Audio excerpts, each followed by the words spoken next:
آله وصحبه أجمعين. One of the challenges we face in the 21st century with regard to the Quran is that we are a literate community. We grow up with books. So we are introduced to books. And so we get familiar with the structure of a book. We expect the book to have cover, obviously. It should have an introduction. It should have a body. It should have a plot. It should have a subplot. It should have a conclusion. That's what a book is. And that might not be the case in his area of study, but in the normal areas of study, humanities and social sciences, that's what you expect of a book. And the Quran is not that way. So if you ever try to jump into the Quran, that's the first thing that hits you, that, okay, where's the introduction, where's the plot, where's the subplot, who are the main actors, and for instance, where's Muhammad in the Quran? He's not there. You realize that? There's more Abraham in the Quran. There's more Moses in the Quran. There's more Jesus in the Quran. So you're looking for, you can't find him. So we'll try and help you understand that today. As soon as you're able to give me a chalkboard. It's coming. So that's the first thing you have to remember. The other is that the Quran has a phorism, snippets, that you can easily accept and use and still not understand how it's structured. So for instance, the Quran tells us, I think in Surah Al-Zumar, هَلْ يَسْتَوِي الَّذِينَ يَعْلَمُونَ وَالَّذِينَ لَا يَعْلَمُونَ. Do those who know and those who not know, are they the same? Now if I have to leave here now and go outside and translate this to someone out there, they'll understand what I'm saying. Right? I mean, can you compare those who know with those who do not know? That's what the Quran, هَلْ يَسْتَوِي الَّذِينَ يَعْلَمُونَ وَالَّذِينَ لَا يَعْلَمُونَ. You can't compare the two. This is a universally accepted idea that those with knowledge are superior to those who do not have knowledge. So that's straight from the Quran, and you benefit from that. Perhaps the first time you listen to this particular verse, and suddenly you say, yeah, that's great. And so you find this there are many such verses in the Quran. They call them takeaway verses. In other words, verses, or standalone verses. You can take it out of the Quran, put it into your heart, and off you go. Be fine with it. Be fine with it. But then, that still doesn't, somebody has to ask you, what is this, what are the major themes of the Quran? And if you haven't done some study, you can find your way, you know. If you're smart in bluffing, you can bluff your way out of it. Because you can, for instance, say, and you'll be absolutely right, you say it's about Allah. And it's true. You've never heard someone actually tell you that. But as a person who is involved in all kinds of inductive logic throughout his daily life, he says, well, it's the book of God, so what do you think it's going to be about? So that becomes our theme. So he says, the Quran deals with three things. Sorry, you can hear me. It deals with Tawheed, right? And then it deals with Risala, and it deals with Ma'ad.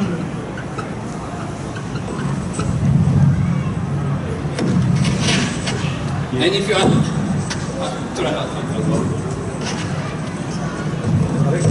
sorry, I'm just breaking up everything, yeah? No, that's okay. There we go. So these are the three things it deals with. Tawheed, the oneness of Allah, right? Risala, messengerhood, and Ma'ad, the afterlife. From the word, you have Auda, for instance, sometimes you use it in classical Arabic, return. So these are the three major themes of the Quran. Every verse of the Quran, this is a big lesson now. Every verse in the Quran can fall into one of these three categories. So now you have a broad idea of, well, the Quran, any verse in the Quran will either be talking about Tawheed or Risala or Ma'at. Obviously these things get tied together in many places, but there are also times when they are separated and understood separately. So these are the three. The other thing you have to remember is that this is a conversation that goes backwards, forward, upwards, and down. What do we mean by that? In terms of time, it goes in all four directions. Right? And it also does that right there. This is the other very important thing you must remember. So the first thing is that the Quran talks about Tawheed, it talks about Risala, and it talks about Ma'ad. In terms of time, it talks about, this is the time of the Prophet ﷺ. So that's ground zero, got it? Time before that is what time then? Jesus time, Abraham time, Adam alayhi salam, Musa alayhi salam, get it? So it talks about the past. It talks about the past. It also talks about the bottom. Who can tell me what the bottom is here? Here you go. Barzakh. Barzakh. So this is the past, right? Just call this the past. This is Barzakh. It doesn't talk about Barzakh. What's going to happen when you die? What's going to happen in the grave? It talks about the future.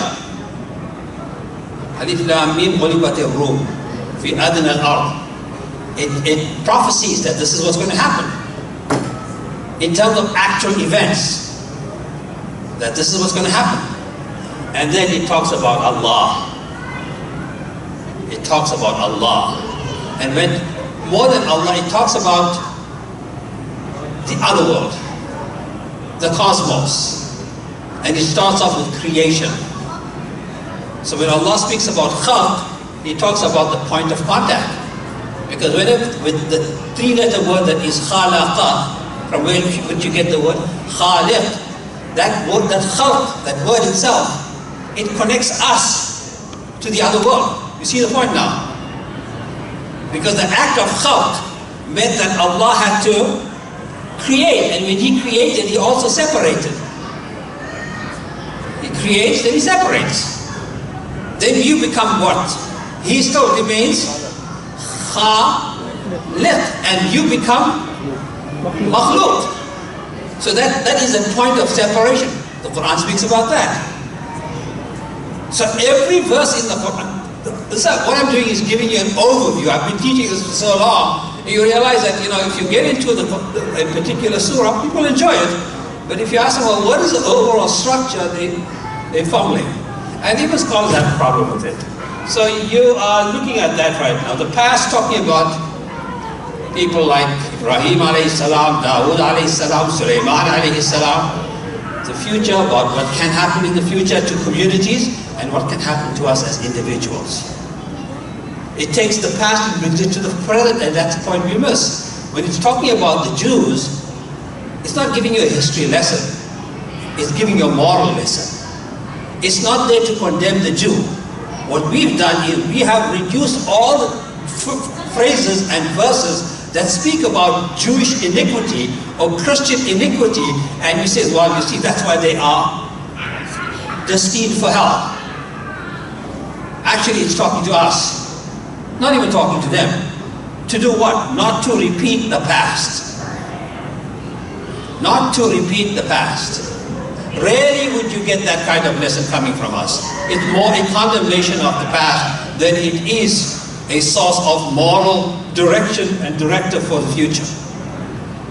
So, you can stop me anytime if you have any questions. So this is how time should be viewed when you're looking at the Quran. Then you look at, in Tawheed, you're looking at two things also.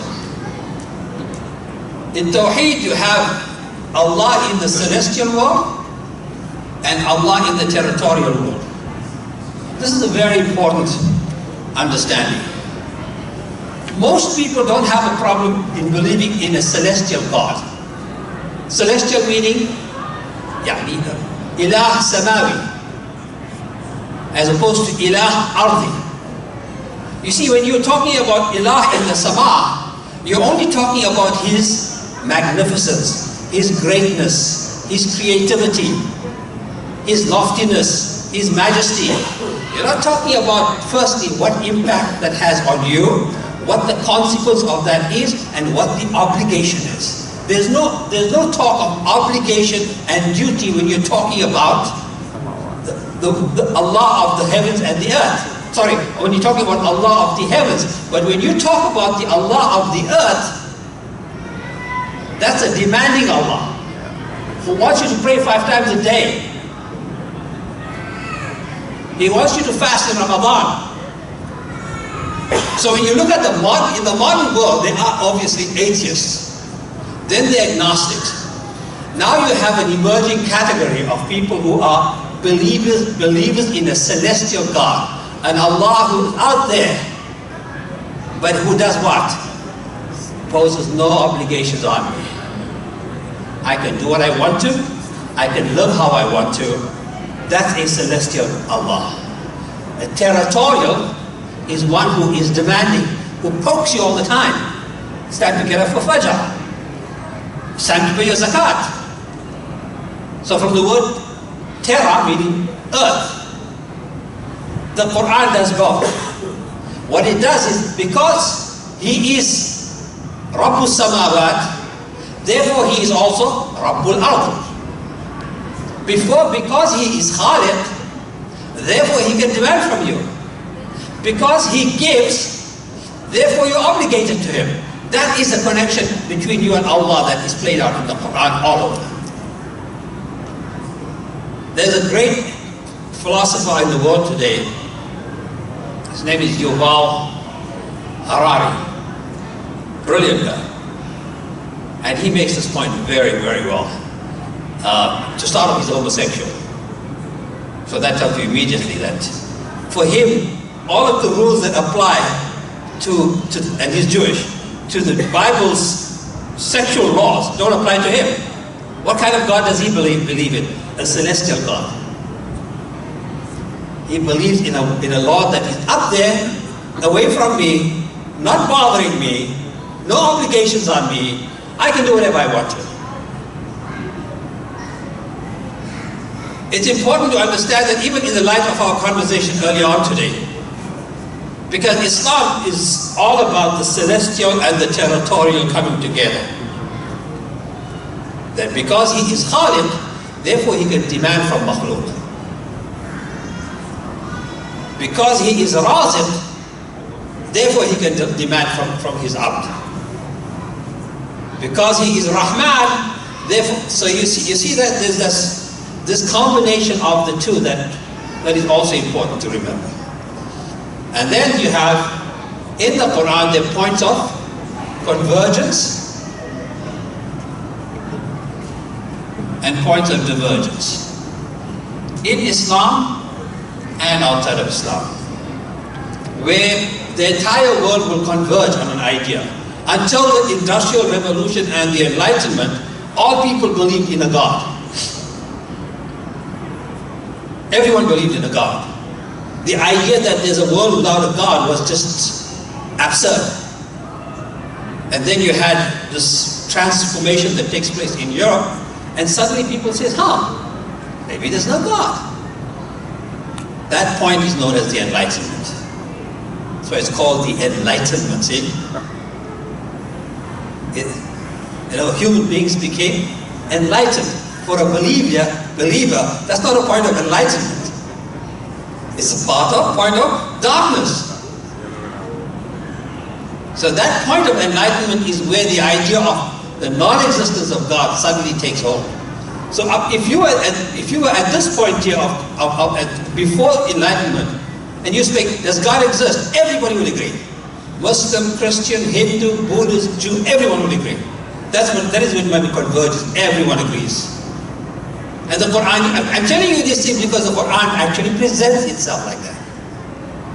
وَلَئِنْ سَأَلْتَهُمْ مَنْ خَلَقَ السَّمَاوَاتِ وَالْأَرْضَ لَيَقُولُنَّ اللَّهُ. Right? That's the point of convergence. Therefore, once that's a hook in the Quran. It pulls you in. It says, you have to go up to Muhammad and talk to the kuffar of Makkah, and you have to ask them who created the heavens and the earth. They wouldn't tell you it's Lat and Uzza or Hanuman and Ganesh. No. They'll tell you it is Allah. Who is saying this? Not the Muslims, not the Sahaba, not the Ansar, not the Muhajir, not the Yahud, the Kuffar, the Mushriks of Makkah. I say, yes, Allah. That is what is meant by convergence. Now, because you agree to that, therefore you must come up there. And that's when you get to divergence. And they say, no.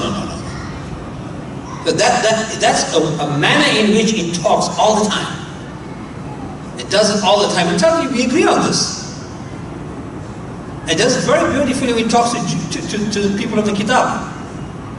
قُلْ يَا أَهْلَ الْكِتَابِ تَعَالَوْا إِلَى كَلِمَةٍ سَوَاءٍ بَيْنَنَا وَبَيْنَكُمْ. Convergence. O people of the book, let us come together on those things that we agree on. إِلَى كَلِمَةٍ سَوَاءٍ بَيْنَنَا وَبَيْنَكُمْ أَلَّا نَعْبُدَ إِلَّا اللَّهِ. That we not worship anyone but Allah. Convergence. It's also teaching us that, you're not going to get 100% here. Telling Muslims, you're not going to get 100%. You have to work with these people. You have to live with these people. You have to have them as your neighbors. So try and reach a point of convergence, where you have some kind of agreement, where you can come together. And it says, come together, ta'alaw.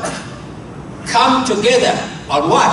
On points of commonality, convergence.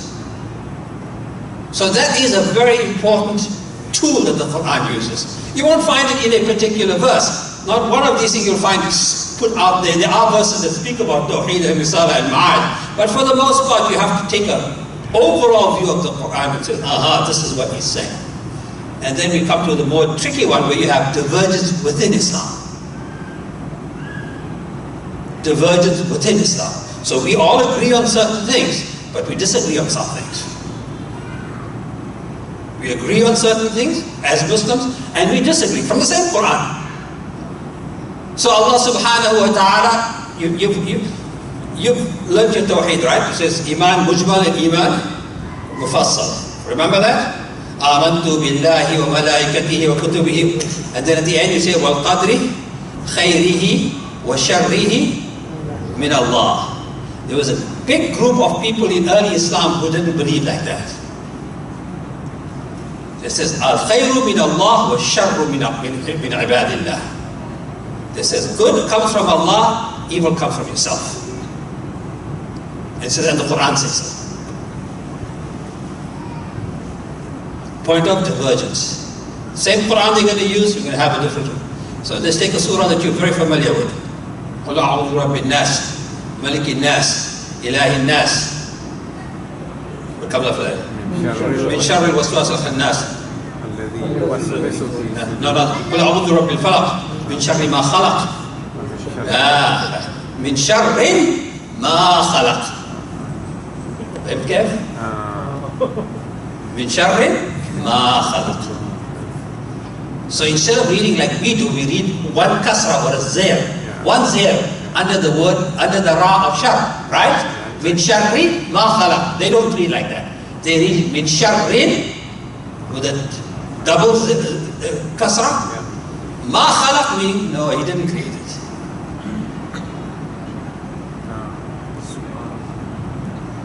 So throughout, wherever Allah speaks in this way, you will find that this particular group, and they're known as the Mu'tazila, this particular group, they would translate that particular verse in that way. Because their aqidah is that evil does not come from Allah. Only good comes from Allah. And that's why this is part of your aqidah. Notice that? Rasulullah didn't give it to you. The ulama gave it to you. This amantu billahi wa malaikatihi wa kutubihi wa rusulihi wal yawmil akhir, that comes from the Quran. But that, the last part that you have there, wal qadri khayrihi wa sharrihi min Allah ta'ala, that is iman and we get it from the Quran. But the actual formula,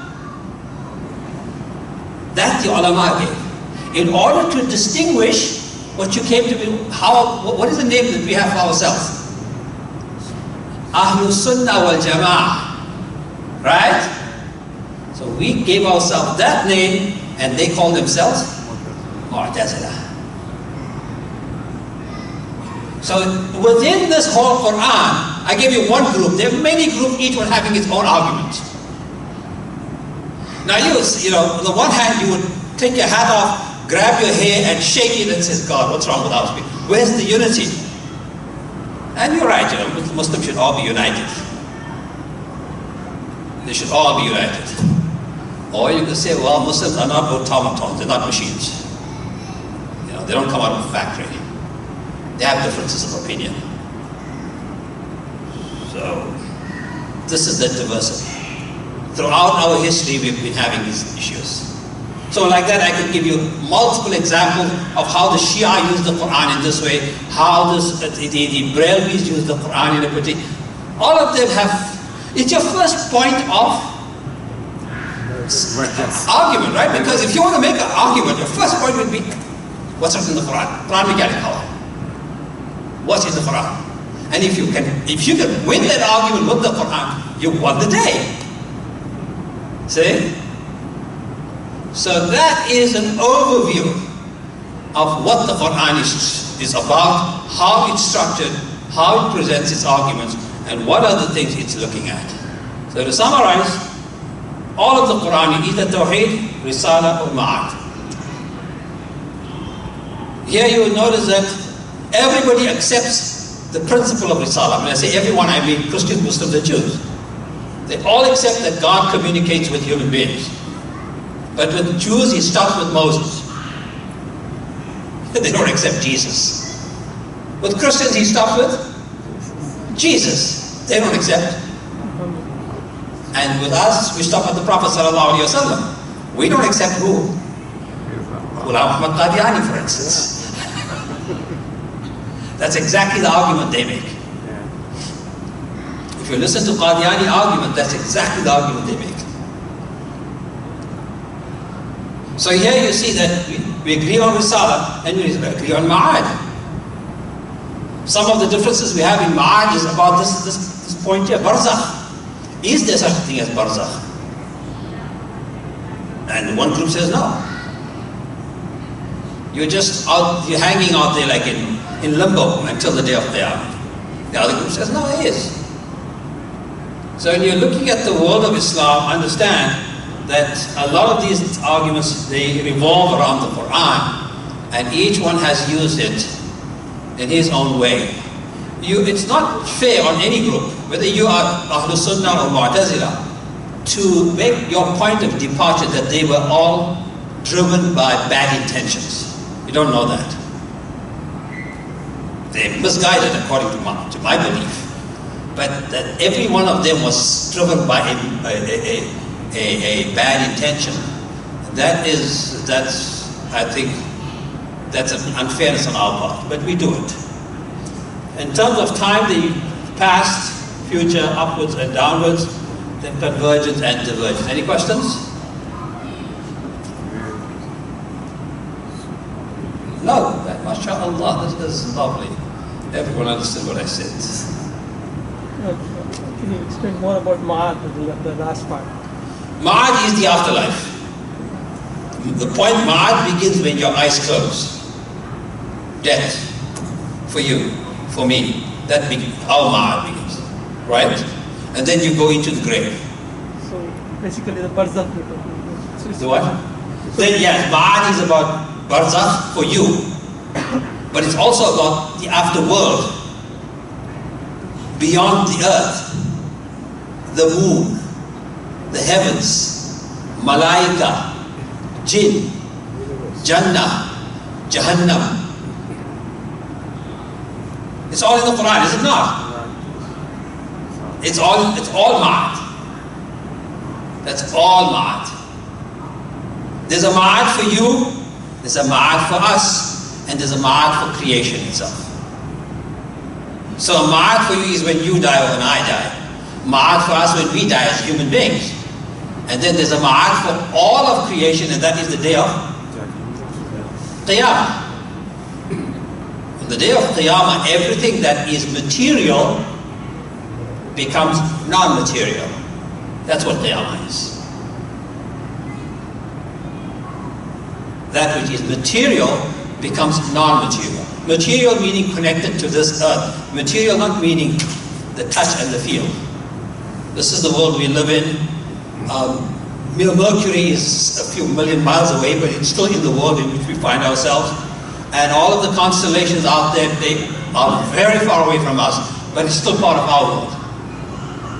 And then it flips, and it becomes part of the other world. And everything gets transferred to the other world. And that is the Akhirah. Okay. Follow up. You're the only one asking a question. So there is a universe as we know it will end with Qiyamah. yeah. And be transformed into a different or be nothing. To the best of my understanding, you move from a material world to a non-material world. But from a scientific point of view, I mean the mass, does it disappear or does it get transformed into a Well, if science different is form? honest and candid, then science will do this. Because once you start talking about non-materiality, science will tell you, I have nothing to say about this. Science always has, here's what, this is science. Everything inside here is science. You can't move out of that box. That's the box of materiality. You have to be able to quantify it, measure it, count it, touch it. That's science. Now when science starts talking about God and the other world, then science is moving outside the box. At that point, science should be given a smack at the back of its head. It says, no, that's not your area of expertise. You should stay within the box. The box of science is a science of what? Experiments, and you have control, and you have replication. That's science. Whatever you do here should be done in Australia. If it cannot be replicated in Australia, what is paribus along the same way? That's not science. Voodoo science. That's also the weakness of science. It's the limitation. You can't speak about these things if it's non-material. So you're moving out of there, you move into a non-material world.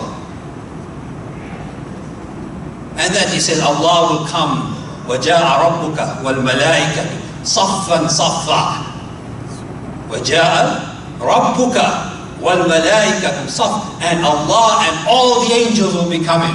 That's not a material world. That's a non-material world. We have all been moved into that world. We've all been moved. Otherwise you'd have to say all of them have been moved into our world. And our world is too small to accommodate them. So it's us moving into that world. We believe, at least the Ahlul Sunnah, that there's a Jannah out there. But it's not in this world. It's not beyond Mercury, it's not beyond Pluto. No, Pluto doesn't even exist. It's no longer a planet. It's not, it's out there. But that's not Jannah, it's not there. It's on the other side of the divide. And that side of the world, the divide is Ma'ad. Okay. You spoke about Mu'tazila, where the good comes from God, the shar is shar from God. What is the other school of thought? Is the Ash'aris who think the opposite? No, the Jannatis believe that good and evil come from Allah. The non-Jannatis, I'm just being naughty now. The non-Jannatis believe that good comes from Allah and evil comes from yourself. Those are the Mu'tazilis. Ash'aris believe that both good and evil come from Allah.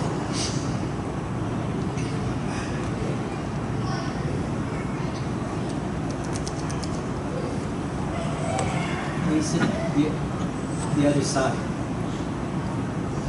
Other side in Ma'ad, you mean? Yeah, so because it's very difficult to imagine the outside. From a scientific point of view, the universe Is the universe. the universe. It has, you can picture that it has some boundary. Then when you say the other side, is it outside those boundaries?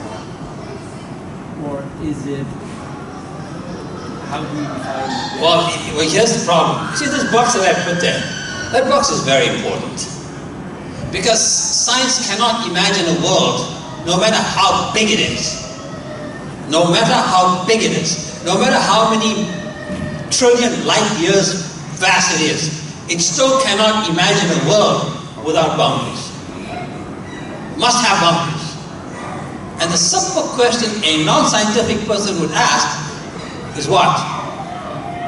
What's on the other side of the boundary? What's on the other side of the boundary? What's there? So no matter, if this is Mother Earth, and you're moving out in space in any direction, you're going to reach, yeah, from a scientific standpoint, it doesn't matter how long it takes you or what, there's a boundary. The simple question is, what comes after that boundary? What is there after that? And if you believe that it is infinite, then you've opened up the whole Pandora's box to a Tawheed, Risala and Ma'ad. If the world is materially eternal and keeps going,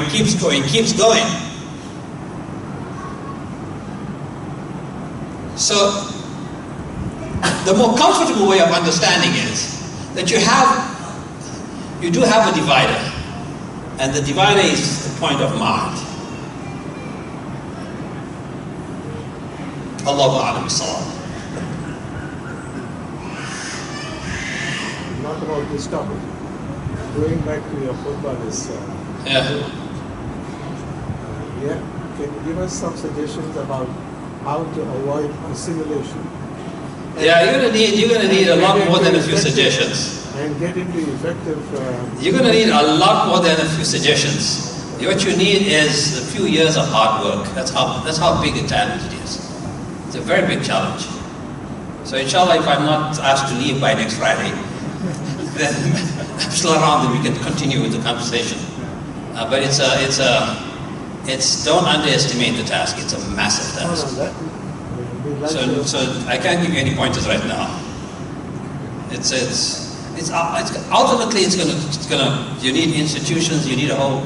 For instance, your entire Sunday school program has to change. Every curriculum in the world has objective to it, except the Islamic school program. No objective. The child can read Nazra, know something about the Rasul, know some Tawheed, some Risala, some Ma'ad. Yalla, mashi. So yeah, the first point would be to start off with an objective. What is your objective? You know, when your kid goes to pre-kindergarten, that kid is being prepared for what you call trigonometry and what comes after, right? There's a direct line that connects what that child is taught at preschool, right to the top. And you cannot mess with that, by the way. That's etched in stone. That curriculum at the bottom is as important as calculus at your first year university, because there's a connection there. Modern school systems, they establish a connection. We don't have a connection. So to answer your question, that's the project that we have. I've been talking to my colleagues. I spent 4 days with Zaid Shakir in DC, which is why I'm here now, in December, in July. And we looked at the same thing. Everyone you talk to says, well, this whole problem of apostasy and general indifference to Islam is a big problem. It is spreading like wildfire. How do we solve it? No, we can't. So it needs quite a lot of work. So in terms of what is one of those things we can work on, it's to create an outcomes-based Islamic education system where you actually prepare a child. And always remember, that's why I gave it to you in the very first talk, always remember Nuh alayhi salam. You know, Nuh is not me, it's not you. Nuh is Nuh. He's min ulul azmi min ar-rusul. He is of the high-powered anbiya of Rasul of Allah. And to put it bluntly, he failed with his son. And I'm not saying it out of disrespect. I'm just trying to tell you, trying to put you into his mind. You and I will not say he failed. He will say he failed, right? And then, who better to intercede to Allah than Nuh himself? إِنَّهُ مِنْ أَهْلِ. He's of mine, he's my child. So no way, he's not your child. So it's a massive, massive problem. It requires a long, drawn out. And it's something that we have to work with together. People have to do it together. The uncle of the Prophet also he had it. Yes, absolutely. Ibrahim alayhi salam, his father. Yes, yes. He continued to pray and it was... But the Quran is very graphic about Nuh battling with, asking Allah, you know this? You try, one of the problems when you read the Quran is it gives you the whole new story in 3 lines. So how long do you spend on understanding Nuh? 3 minutes. But now somebody tells you, my husband, and I think some of you have had this experience. He says, you know, my son is become a Christian. Just a friend of yours. Just a friend of yours. And you get this message that my friend's son has. My daughter's friend in Seattle apostatized. She literally couldn't sleep for 2 nights. And just a casual friend. So it's an earth-shattering experience. It's a massive experience. Now imagine if you are Nabiullah Nuh. You've been given the task of guiding humanity for 950 years. I don't know in which part of his life he lost his son. Imagine if it was in the first 100 years. You see what I'm saying? He would spend the next 850 years. God forbid if you lost a son or a daughter in an accident. You never forget it, right? You never forget it. This is the worst kind of loss. This is the worst kind of loss. Because you'll see that child walking up and down, knowing the child no longer belongs to me. You'll see your grandkids walking around up and down, knowing they no longer belong to you. Now imagine if you have to see it over and over and over again for a couple of 100 years. That's why I think it's such a dramatic story. It is a dramatic story. And the reason I'm emphasizing it is because when I look at the community, they say, inshallah things will work out. Nobody even thinks like that about servicing their cars. You make sure a car gets serviced, it's not going to work out. You don't service your car, it's going to break down. So these things, we think it's going to work out, and it's not going to work out. It's not going to work out. You look around you, you go to Australia, there are places in Australia where there were entire communities, and you can hear the names, they're all Afghani names. These were Afghani camel herders that were brought to Australia at the turn of the last century. Because Australia imported the camels, and so these people came with the camels. They all lost. All the western part of Australia. Yeah, all lost. They're all lost. So, Jazakumullah, thank you so much, inshallah. So, Allah subhanahu wa ta'ala protects us. وَالْعَصْرِ إِنَّ الْإِنسَانَ لَفِي خُسْرٍ إِلَّا الَّذِينَ آمَنُوا وَعَمِلُوا الصَّالِحَاتِ وتواصوا بالحق وتواصوا بالصبر.